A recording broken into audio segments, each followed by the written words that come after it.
Sou Bruno Machado e este é meu canal em que faço vídeos educativos sobre psiquiatria e saúde mental. Se você ainda não segue, não deixe de acompanhar. Hoje eu falarei sobre o clonazepam, também muito conhecido com o nome comercial Rivotril. Este que até hoje é um dos psicotrópicos mais prescritos no Brasil. Ele chegou a atingir um pico de prescrições de até 40 milhões de caixas por ano.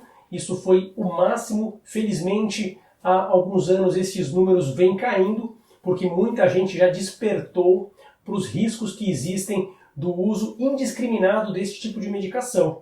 Eu fiz um vídeo algum tempo atrás falando de algumas armadilhas ligadas ao uso do clonazepam, ao uso do Rivotril, e muita gente realmente demonstrou gratidão por conta daquele material, pois a finalidade ali era exatamente mostrar que o uso inadequado poderia trazer problemas como piora da concentração, piora da memória, até mesmo piora do equilíbrio, pessoas que ficam mais apáticas, que ficam mais indispostas e eventualmente podem até desenvolver dependência química com muita dificuldade para parar. Então uma verdadeira armadilha do Rivotril é que no início pode trazer um bem-estar até muito rápido, mas depois uma série de efeitos indesejados e o paciente tendo muita dificuldade para parar. No entanto, o objetivo daquele vídeo não foi em momento algum dizer que o clonazepam, o Rivotril, seria um veneno, algo que não pode ser utilizado em nenhuma circunstância. Isso não é verdade. Nós sabemos que é um remédio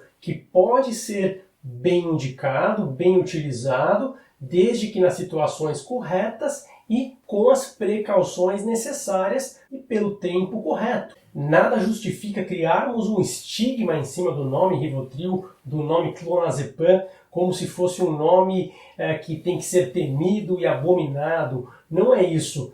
Por sinal, na medicina existem diversos exemplos de medicamentos que, se tomados por longo período ou em circunstâncias inadequadas, podem trazer uma série de problemas sérios. Um destes exemplos seria o uso de anti-inflamatórios. Anti-inflamatórios usados cronicamente podem trazer quadros gravíssimos de hemorragias, problemas cardíacos, quadros muito severos. E, no entanto, a gente não ouve falar dos anti-inflamatórios como se fossem a pior coisa do mundo.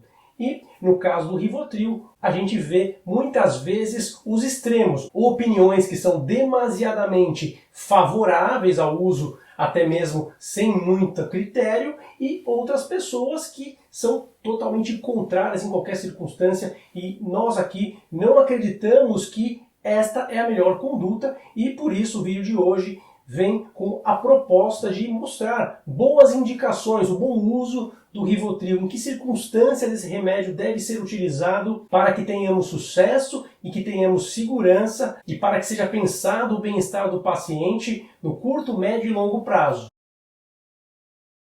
O clonazepam, o Rivotril, foi inicialmente desenvolvido com a proposta de tratar quadros de epilepsia, quadros convulsivos, por exemplo, e após algum tempo, por suas propriedades de relaxamento muscular, efeito ansiolítico, ou seja, de redução da ansiedade, e efeito hipnótico leve sobre o sono, ele passou a ser prescrito para uma grande gama de condições ligadas à ansiedade e em muitos desses quadros de maneira inadequada, por exemplo, insônia.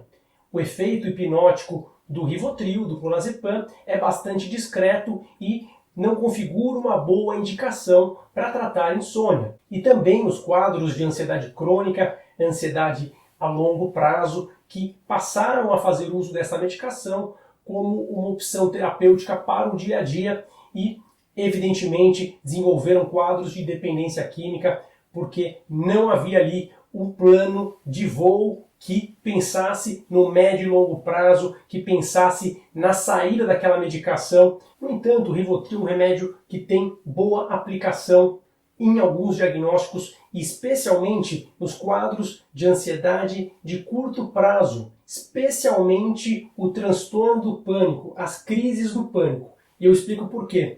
É um remédio que tem uma ação sobre os receptores GABA, que tem uma ação depressora sobre os neurônios, de relaxamento neuronal, e também tem uma propriedade única dentre os benzodiazepínicos que pertence ao clonazepam de modular os receptores de serotonina. E isso ajuda no curto prazo no controle das crises de pânico. A crise de pânico é extremamente intensa e traz um sofrimento que leva o paciente muitas vezes ao pronto-socorro, tamanho desespero.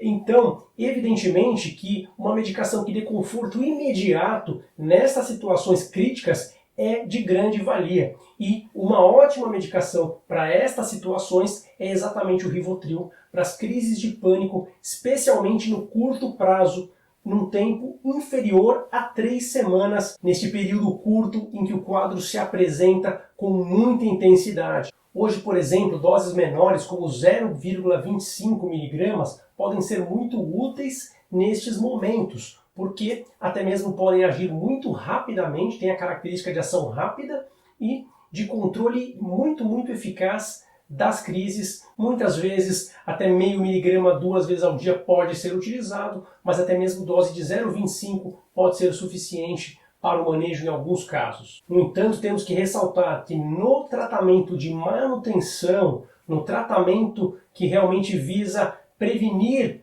as reentradas das crises de pânico, que visa controlar a totalidade dos sintomas, este não é o remédio de escolha, não é o remédio correto. Ele deve ser apenas um remédio de transição por 2, 3 semanas, em média, enquanto muitas vezes os inibidores seletivos ou medicamentos relacionados a estes podem fazer a sua ação, que realmente é de primeira linha para o tratamento destes quadros. Neste meio tempo, o Rivotril pode dar um conforto até que o remédio faça efeito e até mesmo ajudando na ansiedade rebote que os tratamentos antidepressivos podem dar assim que eles são introduzidos nas primeiras semanas. A gente observa que é importante o uso de doses baixas, evitando-se doses altas, porque isso pode trazer uma dificuldade maior no momento da retirada. Então, utilizar sempre a dose mínima eficaz para cada paciente. Também, para escapes ao longo do tratamento do transtorno de pânico, com e sem agorafobia, pode ser utilizado o Rivotril pontualmente como uma opção para crises que são imprevistas ao longo do tratamento, e o Rivotril pode ser um recurso para controlar momentos de oscilações, mas somente o uso pontual. No transtorno de ansiedade social, também é possível utilizar o Rivotril. No entanto, apenas em situações em que o paciente será confrontado com um medo muito intenso e que realmente requeira um auxílio medicamentoso excepcional, e em casos em que exista refratariedade com as medicações de primeira linha, e também sem que exista a possibilidade do enfrentamento apenas com psicoterapia. Então é possível fazer a utilização apenas em situações pontuais. E, evidentemente, que se o uso for feito por curta duração, minimizam-se demais os riscos. É improvável que a pessoa vá se tornar dependente da medicação em 3 semanas, ter tolerância, ter abstinência do remédio em 2, 3 semanas. Também os efeitos cognitivos sobre a concentração, sobre a memória, esses efeitos que são temidos a longo prazo, eles não irão se manifestar no curto prazo, exceto se as doses fossem muito elevadas, e mesmo assim, se o uso fosse de curto prazo, seria apenas momentâneo o prejuízo sobre a função cognitiva, sobre a atenção, sobre a memória. Importante também destacar que algumas pessoas tendem a ficar apáticas e até mesmo desenvolver quadros depressivos quando utilizam o Rivotril por longa data, e quando temos essa precaução de uso por tempo curto, finalmente nós evitamos este tipo de situação, evitamos recaídas de pessoas que já tiveram depressão no passado e evitamos quadros de apatia em pessoas que têm que trabalhar, que têm seus afazeres, que precisam resolver seus problemas e não podem ficar de maneira lentificada, como se estivessem sedadas no dia a dia. Observem que eu não falei aqui de tratamento do TAG, do transtorno de ansiedade generalizada. Este é um quadro em que devemos evitar o uso dos benzodiazepínicos, do Rivotril, do clonazepam e de outros remédios dessa família. Existem até situações em que a ansiedade se exacerba pontualmente na ansiedade generalizada e seria possível utilizar, ou mesmo no começo de um tratamento antidepressivo para a ansiedade generalizada seria também possível, mas como tratamento de manutenção para a ansiedade generalizada é algo que hoje está em desuso na psiquiatria. A gente não deve ter esta linha de conduta. Observe que eu também não falei dentre as indicações o uso para insônia. Não é um remédio indicado para tratar insônia. Nunca foi, na verdade, e isso é um uso inadvertido, inapropriado do remédio. Leva ao uso de altas doses, porque para tratar insônia realmente se faz necessário uma dose muito alta e o paciente tem que aumentar progressivamente essa dose e finalmente acaba desenvolvendo dependência química e uma série de outros problemas. Também não é um tratamento adequado para hiperatividade, pessoas que têm transtorno de déficit de atenção e hiperatividade. É um tratamento que tem um princípio no sistema nervoso central que não é favorável para esses quadros, tá? Então a gente não deve usar para controlar hiperatividade, aquelas pessoas que têm agitação ligadas ao transtorno de déficit de atenção e hiperatividade. Não é uma boa conduta, não funciona, não dá certo, então não é uma indicação apropriada. E, como era de se esperar, pessoas que tenham dependência química por outras drogas ou álcool também não devem fazer uso do Rivotril, deve ser evitado também o uso para pessoas que tenham quadros de impulsividade, inclusive quadros como transtorno de personalidade borderline, como jogo patológico, pessoas que tenham quadros compulsivos e impulsivos, em geral, não devem fazer o uso desta medicação, deve ser evitado até mesmo no curto prazo, nessas situações que eu falei aqui, porque o risco é maior para esses pacientes, a tendência de que não se consiga a retirada rápida e até mesmo manifeste aí um uso inapropriado. Então a gente não deve utilizar esta medicação como uma linha de conduta para esses pacientes. Também poderia destacar como boa indicação o uso adjunto aos antidepressivos para tratar depressão em fases iniciais do tratamento antidepressivo.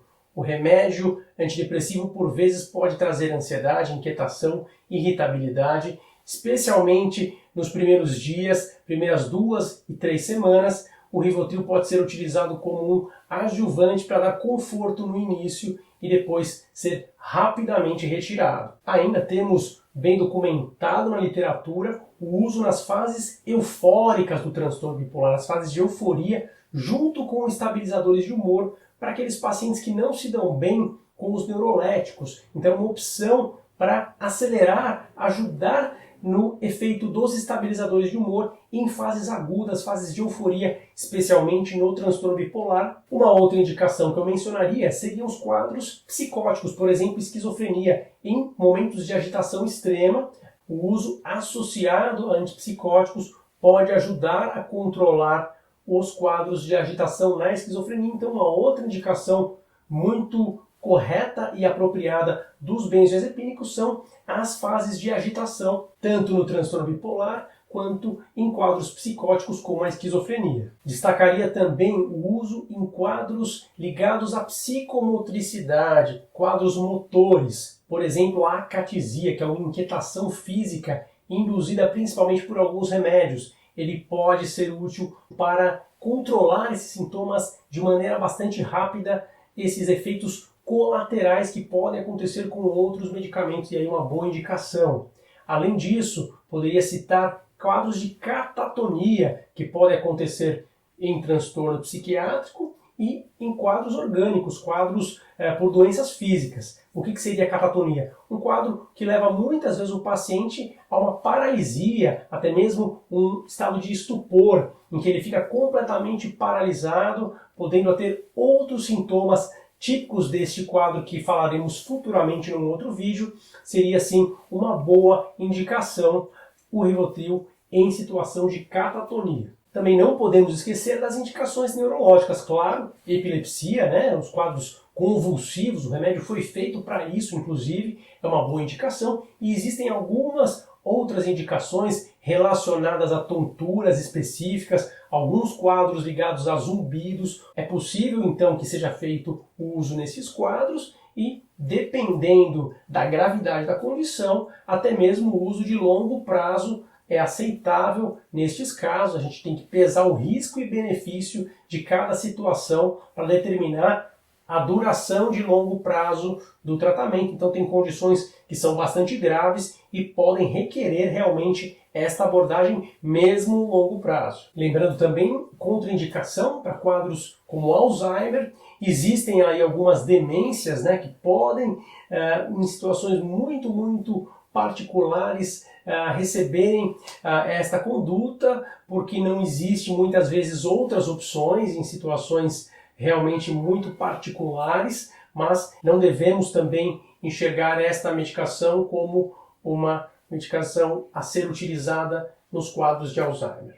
Lembrando, dentro do que estamos falando aqui, que o Rivotril deve ser utilizado pontualmente e, claro, se você faz o uso hoje a longa data, não se esqueça de procurar auxílio se você acha que a sua prescrição hoje não está dentro do ideal. Procure ajuda do seu profissional, porque não é tão simples a retirada e você pode ter, inclusive, sintomas de abstinência se fizer a tentativa de parada abrupta. E mesmo talvez você tenha um outro quadro que precise ser tratado de uma outra forma e dessa maneira você não irá conseguir simplesmente parar o Rivotril clonazepam de uma hora para outra. Lembrando ainda que mesmo naquelas boas indicações que eu falei, pode ser que isso não se aplique em pessoas que sejam, por exemplo, de idade avançada, que tenham glaucoma de ângulo fechado, pessoas que tenham que operar máquina, pessoas que tenham miastenia graves, pessoas que usem outras substâncias que têm ação depressora no sistema nervoso central, como